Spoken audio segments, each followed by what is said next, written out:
Good evening to all, this is Pratima Singh और एक बार फिर आप सभी का हमारे चैनल पोल पाथ पे स्वागत है। आज हम मोस्ट एक्सपेक्टेड क्वेश्चंस लेके आए हैं। जो भी क्वेश्चंस हैं और कुछ फैक्ट के रूप में वन लाइनर भी हैं, वो सब लेकर के आए हैं। तो उसमें जो है आपको हेल्प मिलेगी, प्लस आप जो है इसके जो साथ आज हम विदेश नीति पर लाए हैं। तो विदेश नीति के रिसेंट वीडियोस और जो पहले की प्लेलिस्ट लगी हुई विदेश नीति पे, ये आप मिला करके देख लेंगे। 114 ये है, ये मैराथन में लगी हुई है, मैराथन प्लेलिस्ट है, उसमें ये जो है लगी हुई है। तो अभी जो प्रेजेंट अभी रिसेंट के हैं और इसको मिला करके देख लेंगे तो आपकी विदेश नीति से काफ़ी ज़्यादा क्वेश्चंस वहाँ पर देखने को मिल सकते हैं पेपर में। तो कंडीशन ये है कि आप व्याख्या पर भी उतना ही ध्यान देंगे, क्योंकि शॉर्ट टाइम में सब कुछ लिखा नहीं जा सकता है। आप व्याख्या पर भी उतना ही ध्यान देंगे जितना कि लिखा हुआ वहाँ आपको दिख रहा है। व्याख्या से आप क्या करेंगे कि जो आपको आता है उसे छोड़ देंगे, जो नहीं आता उसे नोट डाउन तुरंत कर लेंगे और उसको रिवाइज कर लेंगे। ये जो है एक सही तरीका है। तो 114 और जो विदेश नीति पर अभी जो एक दो वीडियो में दूंगी, तो इनको मिला करके यदि आपने अच्छे से तैयारी कर ली तो ये यहाँ इस टॉपिक से आप क्वेश्चन वहाँ काफ़ी ज़्यादा कर पाएंगे। दूसरी कुछ बात है कि ये लास्ट टाइम में आप क्या करें, कुछ दिन बचे हैं तो इसमें तो आप जो है इंडेक्स से संबंधित और करंट अफेयर्स ये देख लेंगे। फिर जो गवर्नमेंट स्कीम आई है इसको पक्का देख लेंगे। जो भी गवर्नमेंट स्कीम आई हैं, जैसे कि शिक्षा और पर्यावरण, ये मोस्ट इम्पॉर्टेंट टॉपिक हैं, तो इन दोनों पे तो पक्का देख लेंगे। एनईपी को पक्का देख लेंगे। 2020 जो नेशनल एजुकेशन पॉलिसी 2020 है, इसको पक्का देख करके जाएंगे।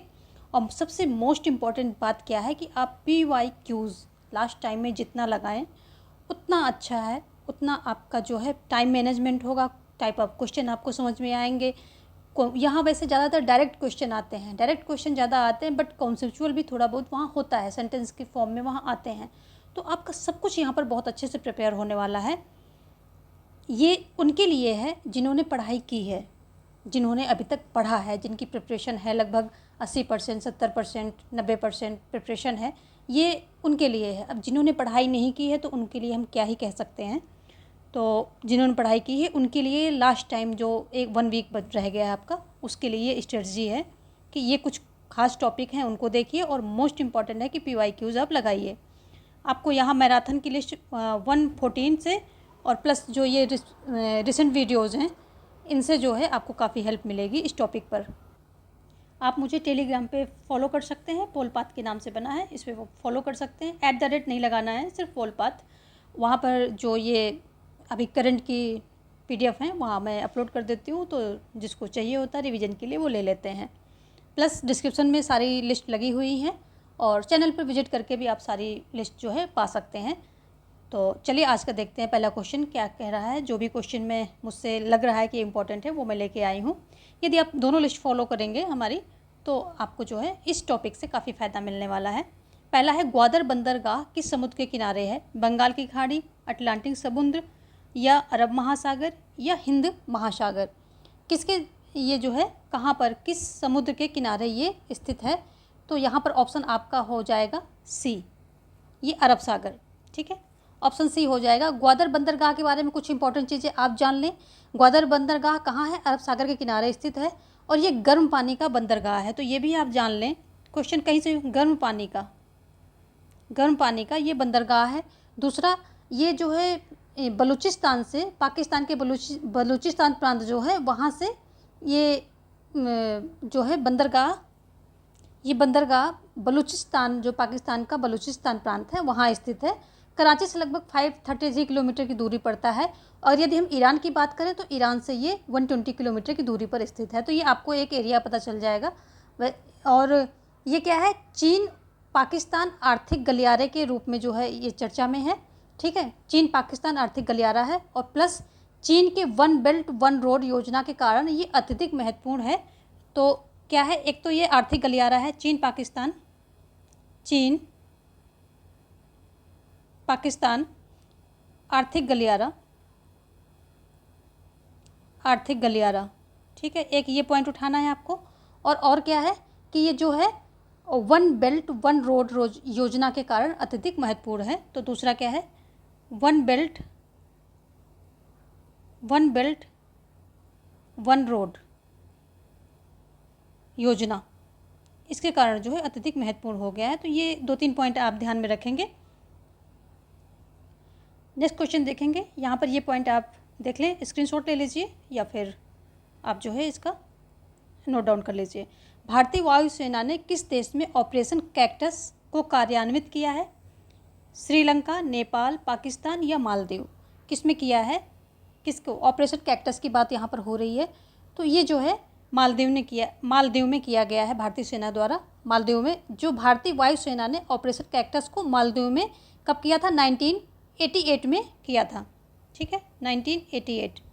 क्यों किया था? क्या रीजन था? इसका उद्देश्य था कि मालदीव में people's liberation organisation of Tamil Eelam, ठीक है, इसके जो इस संगठन के समर्थक समूह द्वारा जो सैन्य सत्ता परिवर्तन करने का प्रयास हो रहा था, कहाँ? मालदीव में, तो इसके प्रयास को विफल करना था। तो ठीक है, ये जो क्या है, people's liberation organisation of Tamil Eelam के समर्थक जो हैं, इनके द्वारा सत्ता परिवर्तन का प्रयास मालदीव में किया जा रहा था। तो इस प्रयास को जो सत्ता परिवर्तन का प्रयास हो रहा था, इसको विफल किया था किसने? भारतीय वायुसेना, ऑपरेशन कैक्टस ने। नेक्स्ट क्वेश्चन देखेंगे। अगला क्वेश्चन है कि भारत ने निम्नलिखित के साथ कार्यनीतिक भागीदारी समझौतों पर हस्ताक्षर किए: फ्रांस, रूस, ईरान और दक्षिण अफ्रीका, चीन, अमेरिका, ब्रिटेन और अर्जेंटीना, आसियान, जापान, ऑस्ट्रेलिया और तंजानिया, वियतनाम, सेशल्स, मंगोलिया और सिंगापुर। तो ऑप्शन डी यहाँ पर आपका सही हो जाएगा। वियतनाम, सेशल्स, मंगोलिया और सिंगापुर, इनके साथ जो है कार्यनीतिक भागीदारी समझौतों पर हस्ताक्षर किए थे किसने? भारत ने।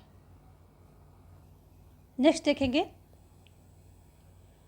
अगला क्वेश्चन क्या है कि भारत द्वारा 27 मार्च 2019 को किया गया एंटी सैटेलाइट मिसाइल परीक्षण जाना जाता है किससे? मिशन अंतरिक्ष या मिशन भारत या मिशन शक्ति या मिशन ए सैट, किसके द्वारा जो है ये जाना जाता है? तो भारत द्वारा जो 27 मार्च 2019 को किया गया सैटेलाइट मिसाइल परीक्षण है, ये मिशन शक्ति के नाम से जाना जाता है। ऑप्शन सी यहाँ पर सही हो जाएगा। इसके द्वारा भारत ने दुश्मन के सैटेलाइट को अंतरिक्ष में ही नष्ट करने की क्षमता विकसित कर ली है। रूस, अमेरिका और चीन के पश्चात भारत यह क्षमता विकसित करने वाला चौथा देश हो गया है। तो आप ये जो है सीक्वेंस ध्यान रखेंगे, ठीक है। रूस, अमेरिका और फिर कौन आता है? तीसरा आएगा चीन, ठीक है, और चौथा ये भारत बन गया है, ठीक है। चौथा देश है भारत। तो मिशन शक्ति किससे संबंधित है? जो एंटी सैटेलाइट मिसाइल परीक्षण किया गया था, कब? ये 27 मार्च 2019 को, और इसमें रूस, अमेरिका, चीन के बाद भारत चौथा स्थान पर है। तो ये भी आप ध्यान देंगे कि भारत का स्थान इसमें चौथा है, ठीक है। यहाँ पर देखेंगे अब हम नेक्स्ट क्वेश्चन।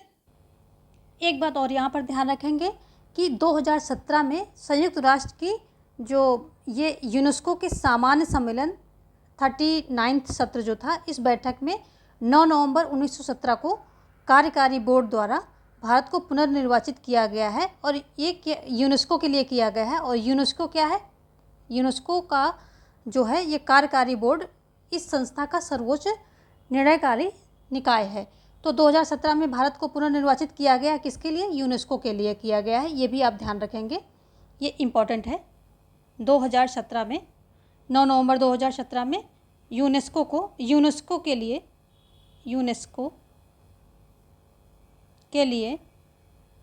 इसको जो है पुनर्निर्वाचित किया गया है, ठीक है। तो 2017 में यूनेस्को के सामान्य सम्मेलन में कार्यकारी बोर्ड द्वारा भारत को पुनर्निर्वाचित किया गया है, ये आप ध्यान रखेंगे, ठीक है। देखेंगे आगे।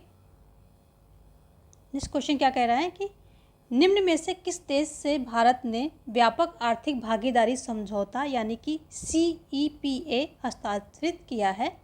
तो किसने किया है? USA से किया है, और रूस, जापान, इजराइल।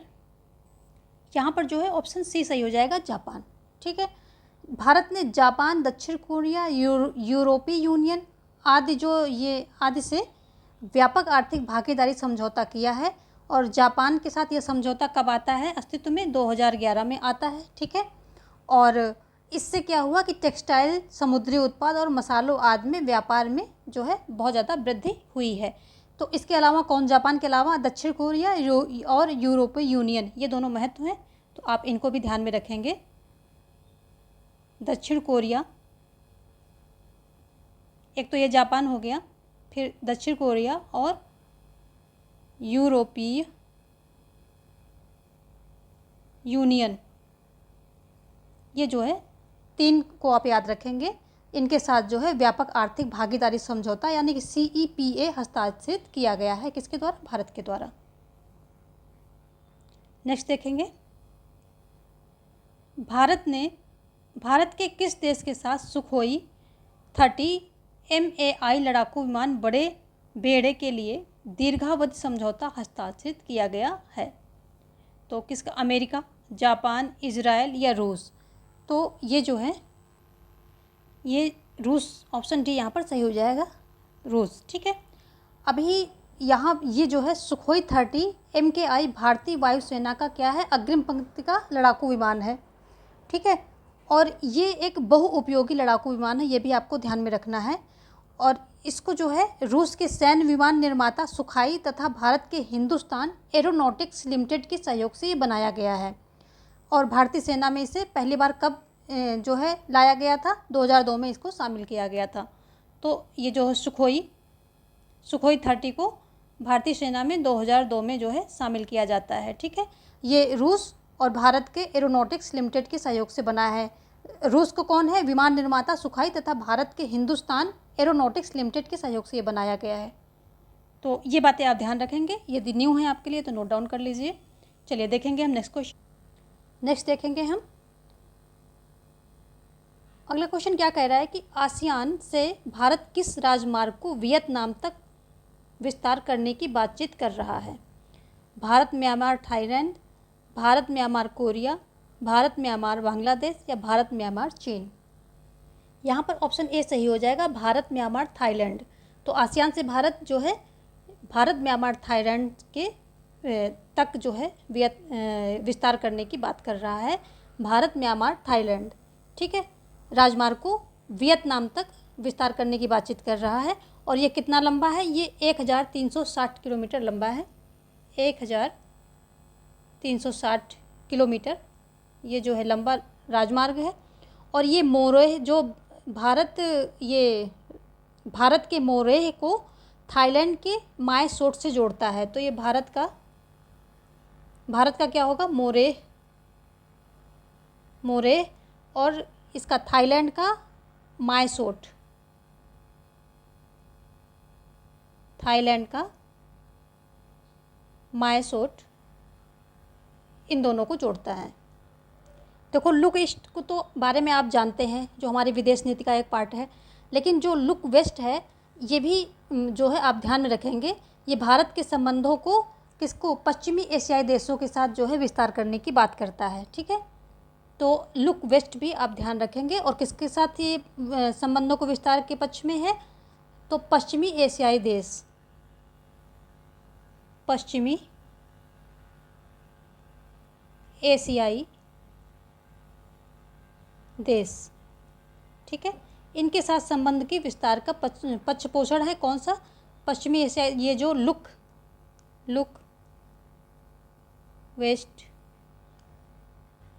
लुक वेस्ट ये जो नीति है, इसको दूसरे नाम से क्या जानते हैं, पश्चिम दृश्य। तो हिंदी में इसको शुद्ध अगर हिंदी आ जाती है तो ये पश्चिम दृश्य है, ये भी आप ध्यान में रखेंगे। तो ये जो है ये नीति है किसके साथ संबंधित है, पश्चिमी एशियाई देशों के साथ जो है संबंधों के विस्तारण से संबंधित है ये। देखो यहाँ पर कुछ महत्वपूर्ण इवेंट हैं, वो भी आप देख लेंगे, जैसे कि ऑपरेशन राहत,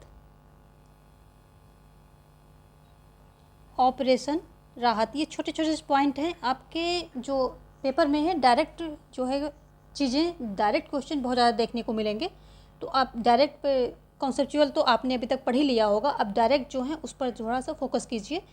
तो ऑपरेशन राहत भारत द्वारा यमन में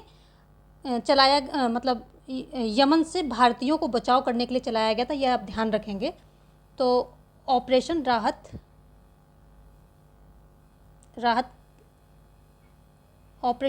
जो है किसके द्वारा चलाया गया था, ये भारत द्वारा भारत द्वारा यमन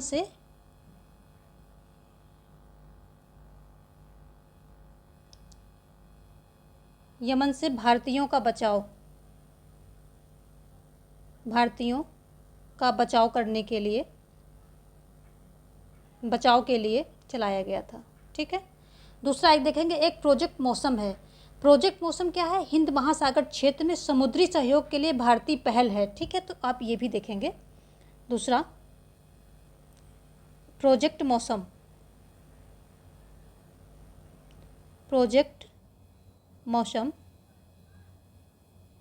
क्या है? ये जो है हिंद महासागर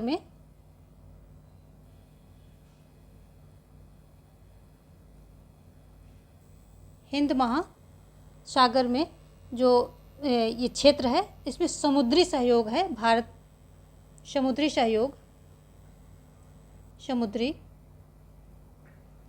सहयोग के लिए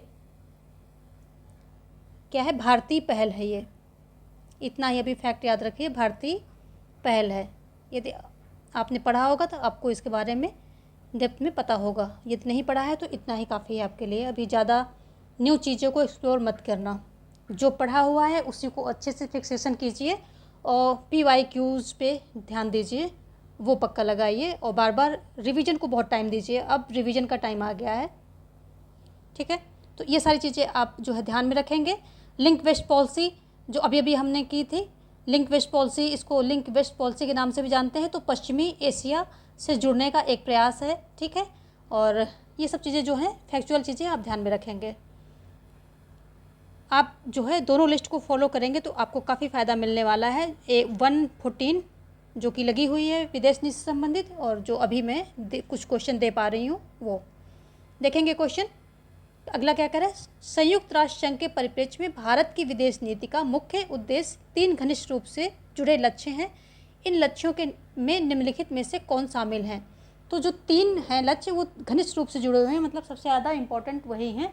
भारत के अगर संयुक्त राष्ट्र संघ के परिप्रेक्ष्य में भारत की विदेश नीति के 3 घनिष्ठ रूप से जुड़े हुए लक्ष्य अगर हम ढूंढें तो कौन है? 21वीं सदी में अंतर्राष्ट्रीय संबंध को आकार प्रदान करने में महत्वपूर्ण भूमिका, ये भी है। अहिंसक तथा मानवोचित अंतर्राष्ट्रीय प्रणाली की दिशा में आंदोलन, ये भी ठीक है।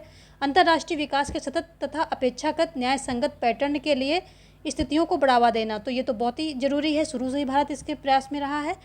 और क्या है? संयुक्त राष्ट्र संघ को अपने वित्तीय संसाधन स्वयं विकसित करने के लिए उसकी सहायता करना, तो ऐसा कुछ नहीं है। अच्छा, कूट यहाँ पर नहीं दिया गया है।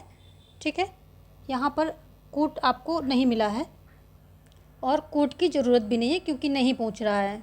ठीक है, तो आपको एक सेग्रीगेट करना है, डी सेग्रीगेट हो जाएगा। चलिए देखेंगे नेक्स्ट क्वेश्चन। अगला क्वेश्चन क्या कह रहा है कि निम्नलिखित में से जो है असत्य कथन है उनको आपको देखना है कौन से असत्य हैं। तो पहला कह रहा है नीम राणा वार्ता भारत चीन संबंधों के विषय में है। दूसरा है ओटावा वार्ता भारत पाकिस्तान संबंधों के विषय में है। तीसरा है संग्रीला वार्ता भारत सिंगापुर संबंधों के विषय में है। चौथा है रायसीना वार्ता भू राजनीतिक तथा भू अर्थव्यवस्था के विषय में भारत का फ्लैगशिप सम्मेलन है। कोड भी आपके सामने दिए गए हैं।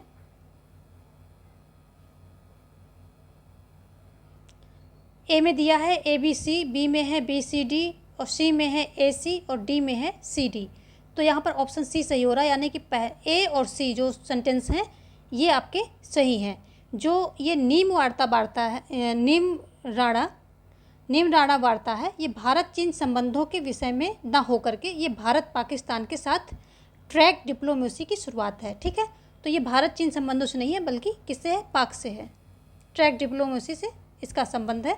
ठीक है, और अगर हम बात करें ओटावा वार्ता की, तो ओटावा वार्ता तो अपने सही है, हमने ऑप्शन उसको छोड़ ही रखा है, सही में गया है वो तो, और बी और डी सही है। तो सी देख लेते हैं। सी क्या है? संग्रीला वार्ता एक अंतर सरकारी सुरक्षा मंच है और ये क्या करता है कि एक स्वतंत्र think tank international institute of strategic studies सालाना आयोजित कराती है। ठीक है, तो ये थिंक टैंक से संबंधित है और अंतर्राष्ट्रीय ये मंच है। ठीक है, और इसमें क्या है 28 एशिया प्रशांत देशों की रक्षा मंत्री मंत्रालयों के स्थायी प्रमुख और सैन्य प्रमुख जो है मतलब शरीक होते हैं, यानी कि इसमें सम्मिलित होते हैं। तो इसमें जो है 28 एशिया प्रशांत देशों के रक्षा मंत्रालयों के स्थायी प्रमुख और सैन्य प्रमुख ये सारे जो है शरीक होते हैं। तो इसमें जो है बी और डी सही है। संग्रीला के बारे में बता दिया आपको और नीम राणा के बारे में भी बता दिया, ये पाक से संबंधित है और ये अंतर्राष्ट्रीय क्या है, एक मंच है, ठीक है, थिंक टैंक टाइप में मंच है एक। देखेंगे नेक्स्ट क्वेश्चन। अगला क्वेश्चन कह रहा है कि सुरक्षा परिषद के संबंध में निम्नलिखित कथनों पर विचार करना है आपको। कौन से हैं? भारत सुरक्षा परिषद का सदस्य 7 बार बना, जापान सुरक्षा परिषद का सदस्य 11 बार बना, यह अस्थायी सदस्यों की नियुक्ति करती है, यह महासचिव को नियुक्त करती है। तो इसमें आपको जो है सही देखने हैं। तो यहाँ पर जो है ए और बी 2 ऑप्शन सही हैं। एक्चुअली ए भी नहीं सही है। ये अब जिस समय ये क्वेश्चन आया था उस समय जो है ये जो है कितनी बार, 7 बार था, सही था। बट अभी क्या है, ये 8 बार, अभी 8 बार बना है, ठीक है। तो ये जो है अकॉर्डिंग टू ये क्वेश्चन ये 2 सेंटेंस यहाँ पर सही बता रहा है। तो इसको यदि हम 8 बार कर लेंगे अभी वर्तमान समय में, क्योंकि 8 हैं, 8 बार चुना गया है भारत को सुरक्षा परिषद का सदस्य, तो ये जो है सही है। 2 सेंटेंस सही हैं, बल्कि ये 2 सेंटेंस गलत है। तो ऑप्शन हमारा ए और बी जो है ये 2 राइट हो जाएंगे। आंसर क्या आ जाएगा? ए एवं बी, ए और बी, यही जो है हमारा आंसर हो जाएगा, ठीक है। 8 कर लिया यहाँ पर, अभी पहले 7 सही था, अभी 7 नहीं सही, अभी 8 बार है। और जो ये महासचिव की नियुक्ति कौन सुरक्षा परिषद नहीं करती, बल्कि इसकी संस्तुति पर कौन करता है? महासभा करती है। तो मतलब थोड़ा थोड़ा सा डिफरेंसेस आपको ध्यान में रखने हैं। ये संस्तुत करती है, बट कौन चुनता है? महासभा चुनती है, 5 वर्ष के लिए चुनती है। और ये दोबारा भी जो महासचिव होता है ये दोबारा भी चुना जा सकता है। चलिए देखेंगे हम नेक्स्ट क्वेश्चन। अगला क्वेश्चन क्या कह रहा है कि 11 नवंबर 2014 में एक सीमा पार बस सेवा परिवहन मंत्री श्री नितिन गडकरी के नेतृत्व में डीटीसी द्वारा किन स्थानों के बीच शुरू की गई थी? तो ये बस सेवा की बात हो रही है नितिन गडकरी द्वारा जो 2014 में शुरू की गई थी। लाहौर और दिल्ली, लखनऊ और काठमांडू, दिल्ली और काठमांडू, कोलकाता और थिम्पू या कोलकाता और ढाका। तो ये ऑप्शन जो है सी सही हो जाएगा। दिल्ली और काठमांडू के बीच में जो ये बस सेवा शुरू की गई थी, डीटीसी द्वारा दिल्ली और काठमांडू के बीच शुरू की गई थी, ठीक है। ऑप्शन सी यहाँ पर सही हो जाएगा। देखेंगे नेक्स्ट क्वेश्चन। अगला क्वेश्चन क्या कह रहा है कि MTCR के संबंध में निम्नलिखित कथनों पर विचार करें। चीन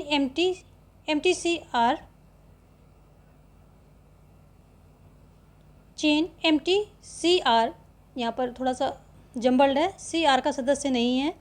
भारत MTCR का सदस्य है या इसका लक्ष्य पूर्ण रॉकेट प्रणाली को सीमित करना है। पाकिस्तान MTCR का सदस्य है। और आपको जो नीचे कुछ स्कोर दिए गए हैं इनके द्वारा आपको सही आंसर भी निकालना है। यहाँ पर जो है ऑप्शन ए सही हो जाएगा, ABC, यानी कि ये भी सही है। चीन MTCR का सदस्य नहीं है और भारत MTCR का सदस्य है। इसका लक्ष्य पूर्ण रॉकेट प्रणाली को सीमित करना है, ये सारे सही हैं। पाकिस्तान MTCR का सदस्य है, ये गलत है। इसमें जो दिए गए सेंटेंस है इसमें ये गलत है और ऑप्शन हमारा ए सही हो जाएगा। MTCR है क्या? मिसाइल प्रौद्योगिकी नियंत्रण व्यवस्था है। सुन लीजिए और नोट डाउन कर लीजिए यदि न्यू है तो। मिसाइल प्रौद्योगिकी नियंत्रण व्यवस्था यानी कि MTCR ये क्या है?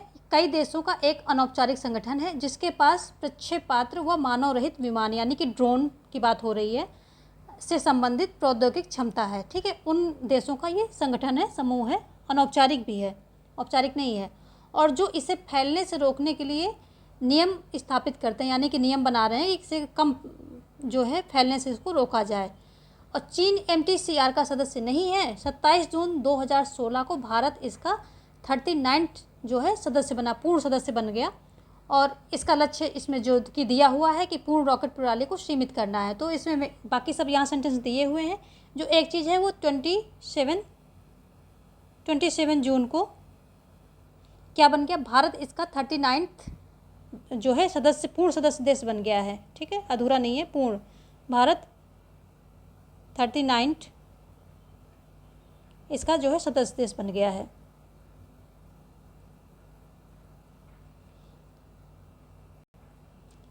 चलिए यहाँ पर जो है ऑप्शन ए सही हो रहा है। एक चीज़ और देखेंगे, जो पंचशील सिद्धांत है आपका, ये किस पर डिपेंड है, यानी कि किस में निहित है ये, तो इसके जो सिद्धांत हैं ये प्राचीन बौद्ध साहित्य से संबंधित है, यानी कि वहाँ से ये लिए गए हैं।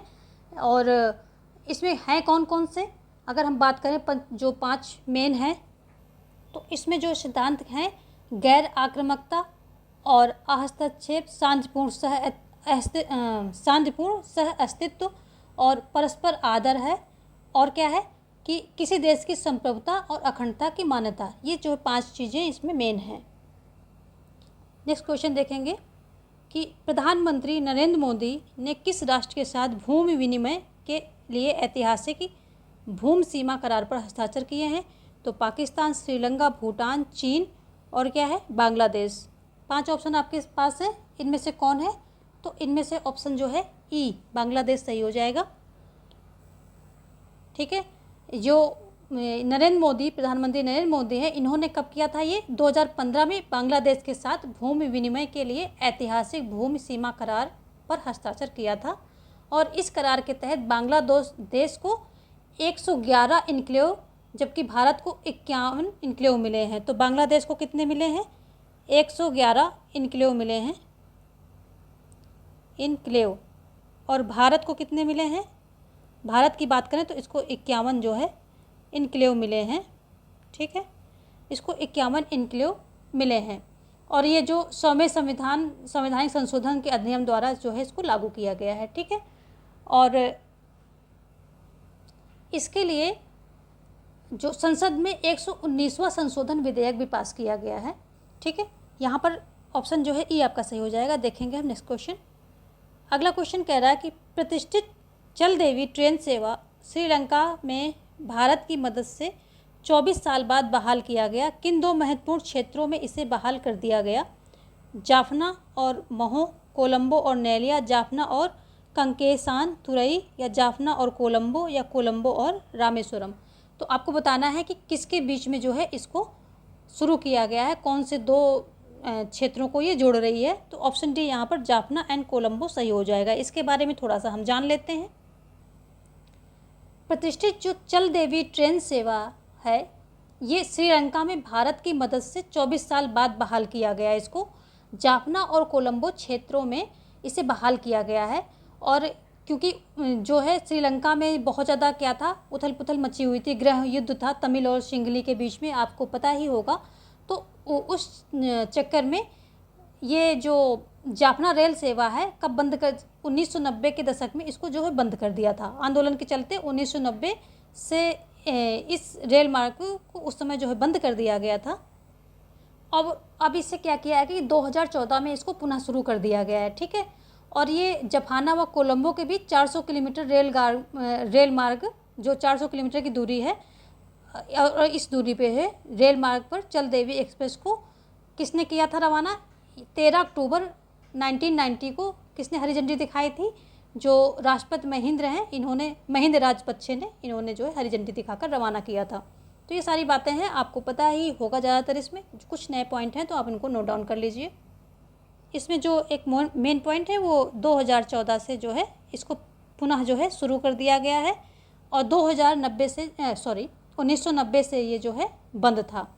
और इसको हरी झंडी किसने दिखाया था, तो ये राष्ट्रपति महिंद्र राजपक्षे ने इसको जो है हरी झंडी दिखाकर रवाना किया था फर्स्ट टाइम। चलिए देखेंगे, 1990 की बात हो रही, 13 अक्टूबर 1990 को कौन, राष्ट्रपति महिंद्र राजपक्षे ने इसको हरी झंडी दिखाकर रवाना किया था। आगे देखेंगे हम। नेक्स्ट क्वेश्चन कह रहा है कि कांगो संकट में जिसके लिए अंतर्राष्ट्रीय स्तर पर एक महत्वपूर्ण भूमिका निभाने के लिए भारत की सराहना की गई, वह मुद्दा है शांति स्थापित करने के कार्य, चिकित्सीय मदद, शैक्षिक मदद, सैन्य हस्तक्षेप या राजनीतिक समर्थन। तो यहाँ पर कांगो संकट की बात हो रही है, और आप जो है ये इम्पोर्टेंट भी है, आप इसको थोड़ा सा ध्यान में रखेंगे। तो ये शांति स्थापित करने के कार्य से संबंधित है, ऑप्शन ए यहाँ पर सही हो जाएगा। ठीक है, कांगो संकट जो है 1960 और 65 के बीच कांगो गणराज्य में राजनीतिक उथल पुथल और संघर्ष की एक समय था, यानी कि एक अवधि थी। और कांगो के बेलियन से स्वतंत्र हो जाने के बाद संकट शुरू हुआ, और अनौपचारिक रूप से पूरे देश में जोसेफ डे सीर के शासन में ये क्या है, समाप्त हुआ। ठीक है, शांति स्थापित करने में भारत की जो है भूमिका इसमें महत्वपूर्ण रही है और अंतर्राष्ट्रीय स्तर पर इसकी सराहना भी की गई है। तो कॉन्गो संकट किससे संबंधित है, वो सारी बातें आपको पता चल गई हैं। 1960 से 65 के बीच में कांगो गणराज्य के राजनीतिक उथल पुथल और संघर्ष से ये संबंधित है। ठीक है, क्वेश्चन ये भी पूछता है कि भारत ने जो है अभी तक 2 संप्रभु राष्ट्रों को सैन्य मदद दी है, तो वो कौन कौन से हैं। तो सैन्य मदद संप्रभु राष्ट्र, ठीक है, जो संप्रभु राष्ट्रों की बात हो रही है, संप्रभु राष्ट्र को सैन्य मदद दी है किसने, भारत ने। ठीक है, कौन कौन से हैं वो एक तो है श्रीलंका, दूसरा है मालदीव। तो ये हैं श्रीलंका और मालदीव, ये 2 संप्रभु राज्य हैं जिनको भारत ने क्या है, सैन्य मदद दी है। ठीक है, ये भी आप ध्यान रखेंगे। तो अभी हमने दोनों की, श्रीलंका तो आप पढ़े ही हैं, मालदीव की अभी हमने जस्ट पहले बात की थी। तो मालदीव में जो है 1989 में मालदीव में तख्तापलट की जो ये कोशिश हो रही थी, तो इसको जो है भारतीय सेना के हस्तक्षेप के कारण इसको जो है विफल किया गया था। तो ये कब किया गया, 1989 में किया गया था। ठीक है, और जो भारतीय शांति रक्षा सेना है तो ये 1987 से 1990 के बीच श्रीलंका में शांति स्थापना ऑपरेशन को इसने क्रियान्वित जो है उस समय ये कर रहा था। और इसका उद्देश्य क्या था कि लिट्टे जो वहाँ की एक संगठन था, आंदोलनकारी था, तो लिट्टे व श्रीलंका सेना के मध्य गृह युद्ध को समाप्त करना था। तो श्रीलंका में 1987 से 1990 के बीच में 1987 से 1990 के बीच में जो है इसने जो है वहाँ पर अपना दिया था और ऑपरेशन जो है जारी रखा। लेकिन ये जो श्रीलंका वाला था ये विफल रहा, बिना किसी नतीजे के ही जो है शांति सेना वापस आ गई थी। लेकिन ये मालदीव वाला जो है ये सफल रहा। चलिए देखेंगे नेक्स्ट, हम यहाँ पर ऑप्शन दे दिया है हमने। ठीक है,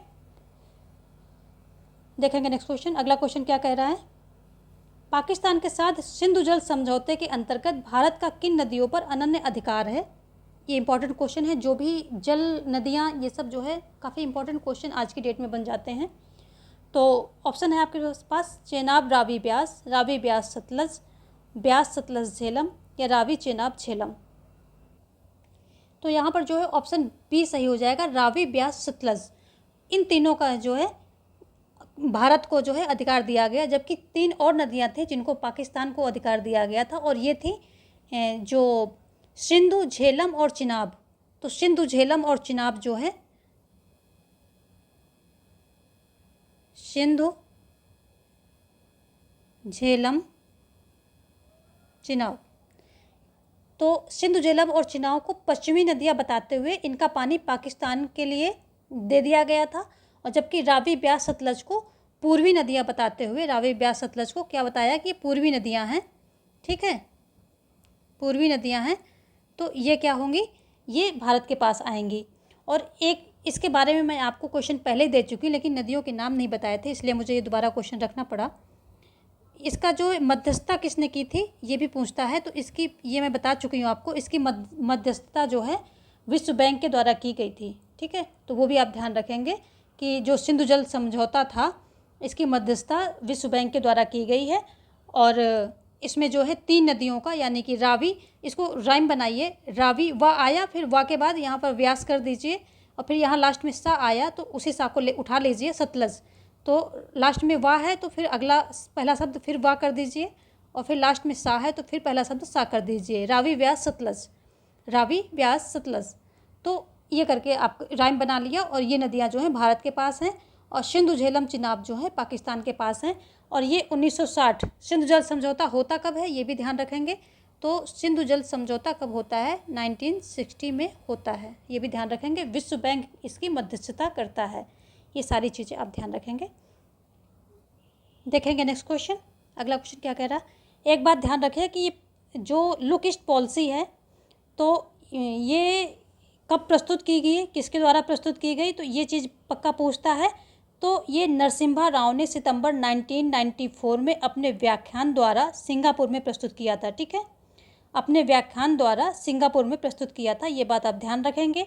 पीवी नरसिम्हा राव के द्वारा पेश की जाती है और 1994 में जो है पेश की जाती है। लुक ईस्ट पॉलिसी की बात हो रही है, इसी का उन्नत रूप जो है एक्ट ईस्ट पॉलिसी जो है कर दिया है। तो किसने? मोदी जी ने किया है, 2014 में कर दिया है। ठीक है, इसी का उन्नत रूप है। चलिए आगे देखेंगे हम। ये नेक्स्ट क्वेश्चन हम जो बता रहे थे, नेक्स्ट क्वेश्चन क्या कह रहा है कि 2020 में भारत ने यूएसए के साथ रक्षा सहयोग के किस समझौते पर हस्ताक्षर किए हैं? तो देख लेते हैं किस पे किए हैं। Basic exchange and cooperation agreement BECA, या communication and information security memorandum agreement, या फिर general security of military information agreement, या फिर logistic exchange and memorandum agreement. यहाँ पर ऑप्शन ए सही हो जाएगा। 2020 में भारत ने अमेरिका के साथ रक्षा सहयोग के मूल विनिमय और सहयोग समझौता यानी कि basic exchange and cooperation agreement पर हस्ताक्षर किए हैं। ठीक है, और इससे पहले दोनों देश ने 2002 में general security of military information agreement, तो general security of military information agreement ये कब किया था? 2002 में किया गया, दोनों देशों के बीच में ही किया गया है।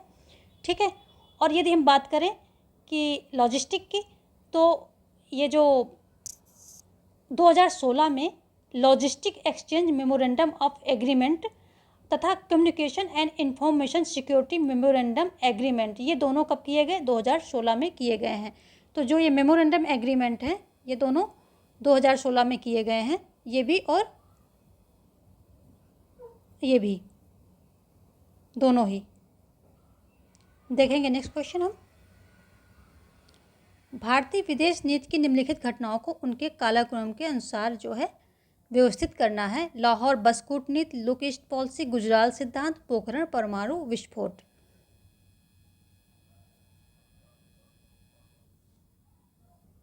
तो इनको भी क्रम में लगाते हैं। लुक ईस्ट पॉलिसी अभी बात की हमने। लाहौर बस कूटनीति कब शुरू हुई थी? ये हुई थी 1999 में हुई थी लाहौर बस कूटनीति की शुरुआत अटल बिहारी वाजपेयी के द्वारा। गुजरात सिद्धांत 1996 में होता है। पोखरण जो है सब इजी है, 1998 में होता है।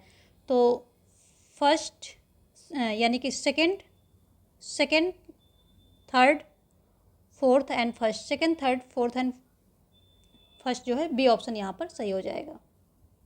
देखेंगे नेक्स्ट क्वेश्चन, यहाँ पर ऑप्शन बी सही हो रहा है। अगला क्वेश्चन क्या कह रहा है कि भारत की विदेश नीति के नियम में निम्नलिखित कथनों में कौन सा सही है? भारत ने वर्ष 2015 में बांग्लादेश के साथ सीमा समझौता यानी कि LBA पर हस्ताक्षर किए। भारत ने वर्ष 2017 में श्रीलंका में हम्बनटोटा बंदरगाह के निर्माण में सहमति व्यक्त की। अगला है भारत ने वर्ष 2011 में अफगानिस्तान के साथ रणनीतिक भागीदारी समझौते यानी कि APA पर हस्ताक्षर किए। और अगला है मालदीव के अब्दुल्ला यामीन 2013-18 के शासनकाल में भारत के साथ मैत्री संबंध थे। ऑप्शन आपके सामने है, कूट जो है यहाँ पर आपको देख के बताना है। तो यहाँ पर ऑप्शन A और C सही है, तो यहाँ पर ऑप्शन B जो दिया है A एवं C ये राइट हो जाएगा। ठीक है, भारत ने बांग्लादेश के साथ वर्ष 2015 में भूमि सीमा करार यानी कि लैंड बाउंड्री एग्रीमेंट जिसको LBA शॉर्ट में बोलते हैं, ये इन्होंने किया, इस पर हस्ताक्षर किए। और इस समझौते के तहत जो अभी हमने बात की थी कि 111 सीमावर्ती इनक्लेव बांग्लादेश को मिले और कितने 51 इनक्लेव भारत का हिस्सा बने हैं। ठीक है, और दूसरा क्या है, भारत ने वर्ष 2011 में अफगानिस्तान के साथ रणनीतिक भागीदारी समझौते पर हस्ताक्षर किए हैं। तो ये भी हमने अभी भी बात कर ही ली है। तो 2 सेंटेंस यहाँ पर सही हो रहे हैं, बाकी 2 गलत हैं। यहाँ पर जो है ऑप्शन आपका B सही हो जाएगा। देखेंगे हम नेक्स्ट क्वेश्चन। अगला क्वेश्चन क्या कह रहा है कि दिसंबर 2020 तक भारत और यूरोपीय संघ के मध्य अब तक कितने शिखर सम्मेलन हो चुके हैं? 2020 तक की बात हो रही है। 13 हो गए हैं, 14 हो गए हैं, 15 या फिर 16, कितने हो चुके हैं? यहाँ पर जो है ऑप्शन आपका C सही हो जाएगा, यानी कि 15 शिखर सम्मेलन जो अब तक हो चुके हैं। ये भारत यूरोपीय संघ के बीच पहली शिखर वार्ता जो है लिस्बन में 28 जून 2000 को हुई थी। ठीक है, कहाँ हुई थी? पहली अगर बात करें हम पहली, तो ये लिस्बन में होती है। लिस्बन में ये पहली वार्ता जो होती है और दोनों के बीच जो है संबंधों का विकास में इसमें जो अच्छा रहा, ये वार्ता कुल मिला के सफल रही। 28 दिन 2000 को पहली वार्ता होती है और ये 15 जुलाई 2020 को आयोजित सम्मेलन 15वां भारत यूरोपीय संघ शिखर सम्मेलन था। ठीक है, तो जो 15 जुलाई कब 2020 को होता है, ये होता कब है, जुलाई में होता है, जुलाई में होता है, 15वां होता है। ठीक है, जुलाई 2020 में होता है, जुलाई 2020 में होता है और ये 15वां शिखर सम्मेलन होता है और ये वर्चुअल मोड में होता है क्योंकि उस समय कोविड जो है चल रहा था, तो ये वर्चुअल मोड में हुआ था, आयोजित किया गया था। और इस बैठक में द्विपक्षीय व्यापार और निवेश समझौते पर जो वार्ता लंबित पड़ी थी, निलंबित थी, रुकी हुई थी, उसी को जो है शुरू करके मुक्त व्यापार वार्ता को पूरा शुरू करने की सहमति बन गई थी इसमें। तो ये 15वां था। ठीक है, पहला कब था, पहला जो है 2000 में होता है, जुलाई 2000 में पहला होता है और जो है इसमें 2020 में 15वां होता है। और 15वां होता कैसा है, वर्चुअल मोड में होता है। अभी हम देखेंगे नेक्स्ट क्वेश्चन क्या कह रहा है। अगला क्वेश्चन है कि 1984 के नाभिकीय निशस्त्रीकरण के 4 महाद्वीपीय शांति पहल में निम्नलिखित में से किस नेता ने हिस्सा नहीं लिया था? राष्ट्रपति राउल एल्फोंसिन या प्रधानमंत्री आंद्रे पापेंद्रू या राष्ट्रपति जिया उल हक या प्रधानमंत्री इंदिरा गांधी? तो इसमें जो है राष्ट्रपति जिया उल हक, ये प्रधानमंत्री कहाँ के थे, पाकिस्तान के थे। इन्होंने जो है राष्ट्रपति जिया उल हक ये राष्ट्रपति थे कहाँ के, पाकिस्तान के, और इन्होंने जो है इसमें भाग नहीं लिया था। और इसमें जो भाग लेने वाले राष्ट्रपति राउल एल्फोंसिन थे, ये कहाँ के थे, ये जो थे अर्जेंटीना के थे, अर्जेंटीना के थे ये।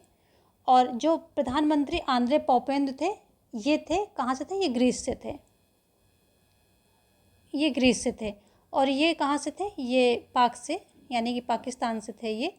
और इंदिरा गांधी तो भारत से थी। तो इन चारों में से जो है ये पाक से इन्होंने पार्टिसिपेट नहीं किया था, बाकी सभी ने किया था। नेक्स्ट देखेंगे, अगला क्वेश्चन क्या कह रहा है कि निम्नलिखित में किन विवादों का संबंध भारत और पाकिस्तान से है? सियाचिन विवाद, सरक्रीक विवाद या काला पानी विवाद या दाहग्राम विवाद? यहाँ पर कुट भी है तो वो भी आप देखेंगे। तो इसमें जो ऑप्शन यहाँ पर कौन सा सही हो रहा है आपका, ऑप्शन जो है ए सही हो जाएगा, पहला और दूसरा इसमें सही है।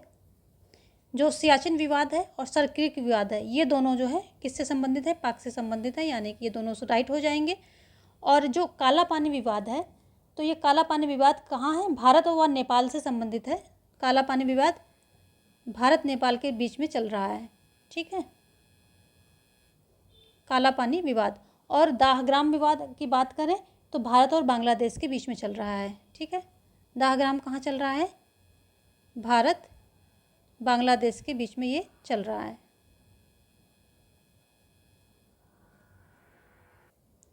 कुछ और जो हैं चीज़ें हैं वो भी देख लेते हैं, फैक्ट हैं यहाँ पे देख लेंगे थोड़ा सा।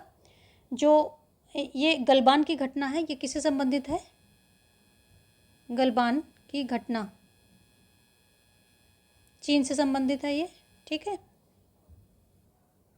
भूमि सीमा समझौता, भूमि सीमा समझौता किससे संबंधित है, तो ये संबंधित है बांग्लादेश से।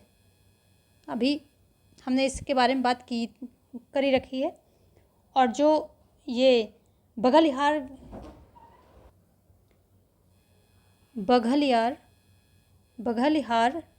ये जल विद्युत परियोजना जो है, जल विद्युत परियोजना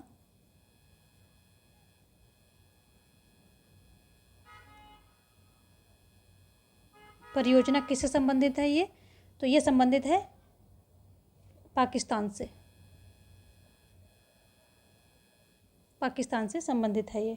ठीक है, तो इतना जो है आप ध्यान रखेंगे। भूमि सीमा समझौता की जो है कभी डेट पूछ लेता है तो ये 2015 में, 2015 इसकी डेट है। ठीक है, और ये जो फरक्का बांध है, फरक्का बांध है, ये किससे संबंधित है, तो ये संबंधित है, भारत बांग्लादेश से संबंधित है, ठीक है, भारत और बांग्लादेश ये इससे संबंधित है। श्री माओ शास्त्री समझौता, तो ये किससे संबंधित है, भारत श्रीलंका से। श्री माओ शास्त्री समझौता ये किससे संबंधित है, तो ये संबंधित है भारत और श्रीलंका से संबंधित है, भारत और श्रीलंका। जो शांति एवं मैत्री है, शांति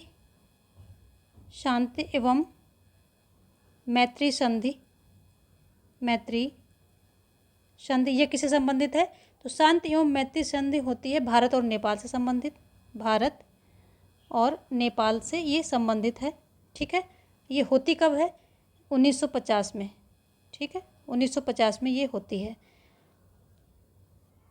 आपको हमने कई बार बताया है 1, 2, 3, जो 1, 2, 3 किससे संबंधित है, 1, 2, 3 एक जो है असैन्य परमाणु समझौता है, संयुक्त राज्य अमेरिका एवं भारत के बीच हस्ताक्षरित हुआ है, हस्ताक्षर किया गया है। यह समझौता क्या है, अमेरिका के परमाणु ऊर्जा अधिनियम 1954 की धारा 123 के तहत किया गया है, इसीलिए इसका नाम जो है 123 भी कहा जाता है, ठीक है। और ये जो है 2 मार्च 2006 को सिविल न्यूक्लियर कोऑपरेशन एग्रीमेंट पर हस्ताक्षर किया गया था, ठीक है। और 2007 में समझौते पर पूरा विवरण जो है जारी कर दिया गया था और 2008 में अमेरिकी कांग्रेस ने इस समझौते पर अपनी सहमति प्रदान कर दी थी। तो यहाँ पर 2 डेट, तो यहाँ पर जो 1, 2, 3 है, ठीक है, ये असैन्य परमाणु समझौता जो है ये इसमें 3 डेट आपको याद रखनी है। 2006 में जो है इस पर हस्ताक्षर किए गए थे, 2006 में जो इसको हस्ताक्षरित किया गया था, 2007 में पूरा विवरण पेश किया जाता है, 2008 में अमेरिकी कांग्रेस ने इस पर सहमति दे दी थी, ठीक है। और ये जो है जो अमेरिका का परमाणु ऊर्जा अधिनियम 1954 की धारा 123 के तहत इसको किया गया, इसलिए इसका जो है दूसरा नाम 123 है। और ये किसके, अमेरिका एवं किसके बीच में, भारत के बीच में ये है, होता है, ठीक है, भारत के बीच में होता है। तो ये सब अलग अलग पॉइंट हैं, इनको अलग अलग देखेंगे आप। नेक्स्ट देखेंगे, आत्मनिर्भर भारत अभियान निम्नलिखित में से किस तिथि को प्रारंभ किया गया था, 12 दिसंबर 2020, 12 मई 2020 या 12 नवंबर 2020 या 12 अक्टूबर 2020। तो यहाँ पर कौन सा ऑप्शन सही है ये आपको बताना है। तो ये हुआ था 12 मई 2020 को आत्मनिर्भर भारत अभियान को प्रारंभ किया गया था, ठीक है। ऑप्शन बी जो है यहाँ पर सही हो जाएगा। इस अभियान के तहत उन सभी विदेशी निर्भरताओं को कम करना है, इसका उद्देश्य है कि विदेशी निर्भरताएं जो है कम हो जाएं, जिस वजह से भारत का ज़्यादातर व्यापार दूसरे देशों पर निर्भर है। इसमें बाहर की वस्तुओं पर निर्भर न रहकर अपने स्वयं के स्तर पर अच्छी गुणवत्ता वाले उत्पाद को हमारे देश में ही तैयार करना है, ये इसका उद्देश्य है। और आत्मनिर्भर भारत अभियान के 5 स्तंभ हैं, वो भी आप देख लें, ज़रूरी हैं, ठीक है। ये 2020 में शुरू हुआ है, तो ये अभी रिसेंट का है, तो आपको जो है ये आ भी सकता है। पहला क्या है, 5 स्तंभ हैं, इसके स्तंभ हैं, कौन कौन से हैं। पहला है अर्थव्यवस्था,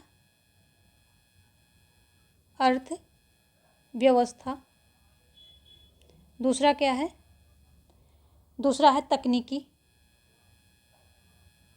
इन सब के ऊपर ये काम करेगा, ठीक है। तीसरा क्या है, तीसरा है इंफ्रास्ट्रक्चर,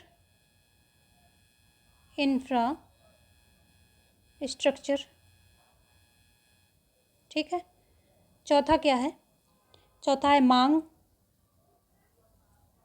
ठीक है, और मांग एंड डिमांड एंड सप्लाई। और 5वां क्या है, बढ़ती जनसंख्या। इन सब चीज़ों पर इसको जो है फोकस करना है। बढ़ती जनसंख्या ये भी एक प्रॉब्लम है ना, तो इन सब चीज़ों पर इनको फोकस करना, अर्थव्यवस्था पर करना है, तकनीकी पर करना है, जो इंफ्रास्ट्रक्चर है उस पर करना है, और मांग क्या क्या डिमांड है उस पर करना है, और बढ़ती जनसंख्या। ये 5 जो है स्तंभ हैं इस आत्मनिर्भर भारत अभियान को लेकर के। शुरू कब होता है, 12 मई 2020 को जो है शुरू होता है। देखो यहाँ पे कुछ और समझ लेंगे, जो पीवी नरसिम्हा राव, कई बार हमने बात कर ली कि ये पूर्व की ओर देखो नीति से संबंधित हैं। वाजपेयी पोखरण सेकंड से संबंधित हैं। लेकिन ये राजीव गांधी जो हैं ये किससे संबंधित हैं? राजीव गांधी ये संबंधित है 6 राष्ट्रों के निशस्त्रीकरण सम्मेलन से। 6 राष्ट्रों के निशस्त्रीकरण सम्मेलन से ये संबंधित हैं। ठीक है। मोरारजी देसाई, वास्तविक असंलग्नता, तो ये जो मोरारजी हैं ये वास्तविक असंलग्नता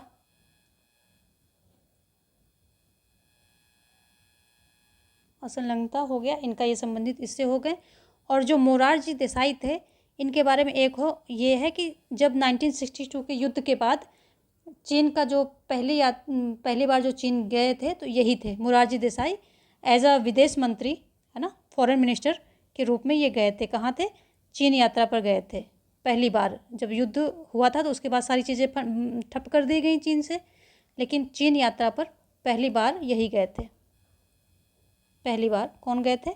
ये मोरारजी देसाई गए थे। ठीक है। तब ये क्या थे? विदेश मंत्री थे। एज अ विदेश मंत्री इन्होंने वहाँ का दौरा किया था। आगे देखेंगे हम कुछ फैक्ट हैं, बस 2 ही 4 हैं, उनको भी देख लेते हैं हम। तो ये क्या चीज़ें हैं? फर्स्ट क्या है आपका कि भारत में संयोजकता का भविष्य, ये एक क्या है? एक शीर्षक से इस शीर्षक से एक रिपोर्ट जारी हुई है। किसके द्वारा? भारत के ICT उपकरणों के कार्यदल ने US के साथ मिलकर के ये रिपोर्ट जो है इस शीर्षक से रिपोर्ट जारी की है। और ICT के उपकरणों का प्रयोग जिम्मेदारी के साथ बिना किसी भेदभाव के सूचना को ढूंढने, अन्वेषित करने, विश्लेषित करने, उसका आदान प्रदान करने तथा प्रस्तुत करने में लाया जाता है। तो ये सारी जो है ICT का उपयोग क्या है? मीडिया, प्रौद्योगिकी, कंप्यूटर, इन नेटवर्क के संदर्भ में भी किया जाता है। तो ये सब है, आप एक बेसिक जो है इसका नॉलेज ले लें और आगे बढ़ते हैं। दूसरा क्या है कि मध्य प्रदेश भारत की विदेश नीति को सबसे कम प्रभावित करता है, क्योंकि ये मध्य में है भारत के, और जो है किसी भी बाहर यानी कि देश की सीमा से बिल्कुल ये टच नहीं करता, यानी किसी और देश की सीमा को ये टच नहीं करता है। तो ये विदेश नीति को सबसे कम प्रभावित करने वाला मध्य प्रदेश देश है। इंडिया कॉकस क्या है? इंडिया कॉकस के बारे में जानेंगे। कॉकस पूरा का होगा यहाँ पर। कॉकस ये इसका काम क्या है कि ये USA की नीति निर्माण को भारत के पक्ष में प्रभावित करना इसका काम है। ठीक है। कई बार जो है इसने USA की नीतियों को जो है भारत के पक्ष में प्रभावित किया है, और बहुत सारे जो प्रतिबंध वगैरह पोखरण के जो लगे थे, तो इसमें जो है इस ग्रुप का काफ़ी बड़ा हाथ रहता है ये प्रतिबंध वगैरह हटाने में। अगला क्वेश्चन क्या है कि भारत ने इजराइल के साथ कूटनीतिक संबंध स्थापित कब किए थे? तो 1992 में जो है पहली बार कूटनीतिक संबंध इसके साथ स्थापित हुए हैं। संबंधों में 25 वर्ष पूर्ण होने पर इजराइल के प्रधानमंत्री बेंजामिन जो नेतन्याहू ये क्या आए थे? 2018 में भारत की यात्रा पर आए थे। और 2018 से पहले जुलाई 2017 में प्रधानमंत्री मोदी भी इजराइल का जो है दौरा किया था। मोदी इजराइल की यात्रा पर जाने वाले पहले PM थे, यानी कि पहले PM हैं जो जुलाई 2017 में गए थे, और ये पहले प्रधानमंत्री हैं इजराइल का दौरा करने वाले। ठीक है। और 1992 में जो है ये कूटनीतिक संबंध स्थापित किए भारत ने किसके? इजराइल के साथ। यदि इजराइल की बात करें तो वर्ष 1948 में आधिकारिक तौर पर स्वतंत्र हुआ था ये इजराइल। ठीक है। आगे देखेंगे कि जो इंदिरा डॉक्ट्रिन इंदिरा सिद्धांत है जो, या इसको डॉक्ट्रिन के नाम से भी जाना जाता है, कुछ भी दे सकता है, डॉक्ट्रिन के नाम से भी इसको जानते हैं। तो ये क्या है? विदेशी शक्तियों का हस्तक्षेप भारत सुरक्षा के खतरे में रूप में माना जाएगा। ये जो है बताती हैं कि जो भारत की सुरक्षा क्षेत्र में स्पर्शी है, और विदेशी शक्तियों के किसी भी प्रकार के हस्तक्षेप को भारत की सुरक्षा के लिए खतरे के रूप में माना जाता है। तो ये इनके डॉक्ट्रिन का जो है ये मतलब था, इंदिरा सिद्धांत का ये मतलब हुआ। नेक्स्ट क्या है कि भारत बांग्लादेश जो है बहुत ज़्यादा विवादों से जूझ रहा है। कई सारे विवाद इसके बीच में चल रहे हैं। एक समय ऐसा था कि भारत ने इसको जो है आज़ाद होने में मदद की थी, मुक्ति संग्राम में। और लेकिन अभी क्या है, कौन कौन से विवाद हैं? तीस्ता नदी जल विवाद चल रहा है, शरणार्थी समस्या चल रही है, अप्रवासियों की समस्या चल रही है, और न्यू मूर द्वीप विवाद चल रहा है, चकमा शरणार्थी का विवाद है, अल्पसंख्यकों की समस्या है, आतंकवाद एवं मादक पदार्थों की तस्करी की भी समस्या है। ये चकमा शरणार्थी, न्यू मूर द्वीप, ये समझ लीजिए। न्यू मूर द्वीप जो है ये 1970 में जो है एक भोला चक्रवात आया था, उसके द्वारा जो है ये अस्तित्व में आता है।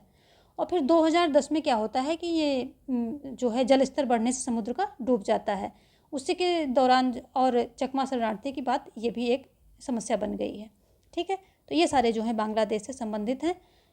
ये जब 1975 में मुजीबुर रहमान का जो है हत्या कर दी जाती है, उसके बाद से जो है भारत और बांग्लादेश के संबंध जो है काफ़ी ज़्यादा बिगड़ने लगते हैं। जब तक वो थे तब तक उनके संबंध, भारत और बांग्लादेश के संबंध अच्छे थे। उसके बाद कई सारे संदेह, वो सारी चीज़ें भारत और बांग्लादेश के संबंधों को बिगाड़े हुए हैं, और उनमें काफ़ी सारे डिफरेंसेस हैं। जो कुछ पुस्तकें हैं फेमस हैं, इनको देख लेते हैं।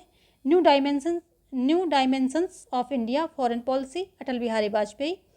और इंडियन होगा, Indian foreign policy and relations, ये ए अप्पादुरई। और the making of India's foreign policy होगा यहाँ पर।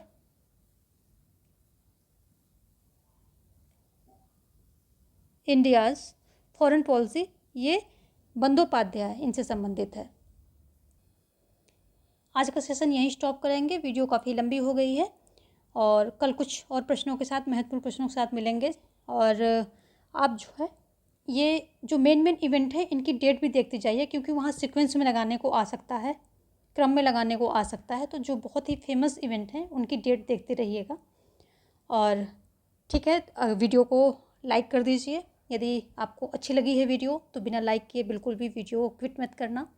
वीडियो को लाइक करें, दोस्तों में शेयर करें, और सब्सक्राइब नहीं किया है तो सब्सक्राइब कर लें, क्योंकि यहाँ पर ऐसे ही महत्वपूर्ण कंटेंट मैं देती हूँ according to need. Thanks for watching.